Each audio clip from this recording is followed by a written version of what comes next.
બધા જ ભક્તોને જય ગજાનન. આજનો પવિત્ર દિવસ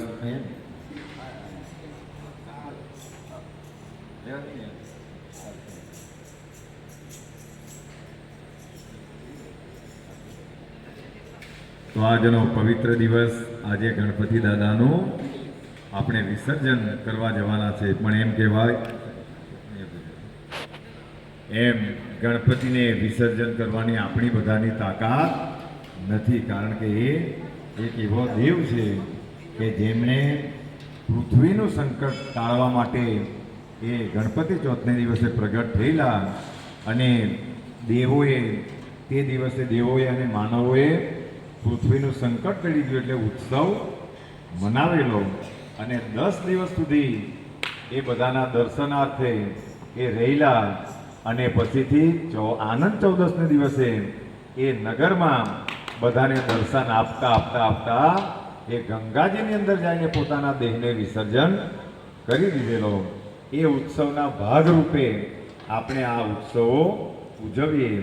ખરેખર તો આ ઉત્સવ નાચગાન કરીને પૂરો કરી નાખવાનો નથી, પણ ભગવાનની ભક્તિ કરીને, ગણપતિની આરાધના કરીને, ગણપતિના આશીર્વાદ મેળવીને કંઈક ને કંઈક સંકટો, આધિ વ્યાધિ અને ઉપાધિઓ અને ભક્તિ અને મુક્તિ પ્રદાન કરનારો આ ઉત્સવ છે. પણ બધા કદાચ આ કળિયુગ ચાલે એટલે યુવાનિયાઓ છે કે કાં ગમે તેવી ગુલાલોની છોડો, કાં દારૂ, કાં પાના, આવી બધી જે માયાવી વસ્તુ એ પકડીને આ ઉત્સવને ઉજવે. એટલે પછી સમયાન કરે, ગણપતિ દાદાને જે વસ્તુ નહીં ગમે તે બધા ભક્તો કરે, એટલે સમયાન કરે તે ભક્તોનું પછી પતન થાય. એટલે આ ઉત્સવોની દરમિયાન હંમેશા માણસોએ કાળજી રાખીને ગણપતિ દાદાની આ આરાધના કરી લેવા જેવી છે, તો તમારું ને મારું કલ્યાણ છે.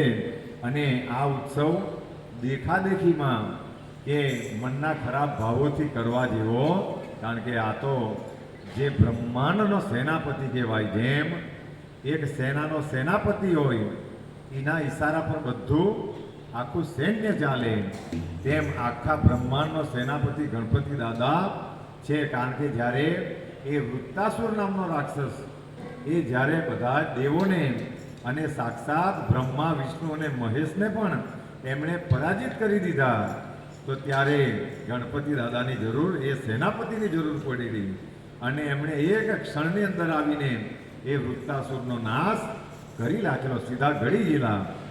તો એવો આનો મહિમા છે.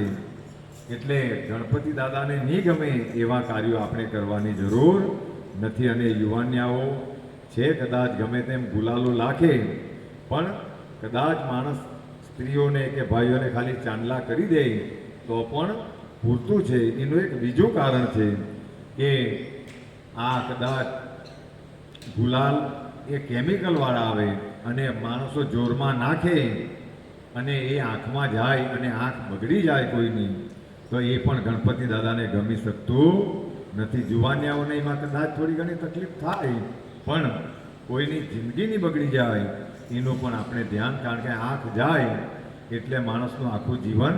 એટલા માટે અને સુદામા મંડળમાં પણ આટલા સમયથી બધાએ બંધ કરાવેલો. તો ઠીક છે, થોડું ઘણું કદાચ એનો ઉપયોગ કરાય, પણ બહુ વધારે પડતો કરવાની જરૂર નથી. હું કામ? કારણ કે આ મંગલ મૂર્તિ છે અને એમાં જો કોઈનું અમંગલ થાય આપણી કરણીઓથી, તો એનો બધો દોષનો ટોપલો જેણે કરેલું હોય એના પર આવે. એટલે હંમેશા ડગલે ને પગલે એ કાળજીઓ રાખવી રહી. નાચગાનો માણસો જીવનમાં કર્યા જ કરે, પણ આ પ્રભુની શોભાયાત્રા છે. નાચગાન કરવાની પણ કોઈ મર્યાદાઓ છે. અને એક નૃત્ય એટલે કે નાચગાન, તો એની પણ કોઈ એક સીમા છે. પણ આવા ડીજે પર ગમે તેવા ગીતો વાગે અને બાઈઓ કે ભાઈઓ ગમે તેવી કન્ડિશનોમાં, જેમ એક બાપની સામે દીકરી કદાચ ખોટું કાર્ય કરે કે ખોટા કૃત્યો કરે, તો જેમ બાપને તકલીફ થાય એમ આ જગતનો, આ બ્રહ્માંડનો સેનાપતિ છે અને એની સામે બધા બાળકો કદાચ ગમે તેવા કૃત્યો કરે તો દાદાને પણ દુઃખ થાય. એટલે હંમેશા જ્યારે સંસ્કૃતિની વસ્તુ આવે તો સંસ્કૃતિ ટકાવવાના આ બધા ઉત્સવો સંસ્કૃતિ ટકાવવાની આ બધી વસ્તુઓ છે. એટલા માટે અમારી ફરજ છે કે સાચું નિર્દેશન કરવાનું અને પછી કોણે કેવી રીતે લેવું, કોણ કોણના કેવા અર્થ કરે. કારણ કે બગલામાં અને બંગલામાં એક ટપકુનો ફરક છે. ટપકું હોય તો એ બંગલો છે અને એમાંથી જો ટપકુને કાઢી નાખવામાં આવે તો બગલો થઈ જાય. એટલે આ દુનિયાની અંદર માણસને ગેરસમજ ઊભી થાય અને સદગુરુ કે ભગવાન અવકૃપા કરે તો એનું મહત્વ બંગલા જેવું હોય, પણ સદગુરુ જ્યારે એ ટીપકું કાઢી લે તો પછી તેની સ્થિતિ બગલા જેવી થઈ જાય.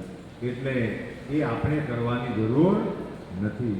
એટલે હંમેશા ને હંમેશા ભક્તિની જ્યાં વસ્તુ આવે તો માણસોએ મર્યાદાઓનું હંમેશા પાલન કરવું જ જોઈએ. જેમ સ્પીડ લિમિટ, કોઈ ગાડીનું સ્પીડનું મર્યાદાનું ઉલ્લંઘન કરે તો કેમેરા બધી જ જગ્યાએ મૂકેલા હોય, એ જોઈને દંડ કરે પોલીસવાળા. પણ ઉપરવાળાનો ઓનલાઈનમાં કોઈ પણ કેમેરા, કારણ કે એના પર દરેક જગ્યાએ કેમેરા લાગેલા જ રહે.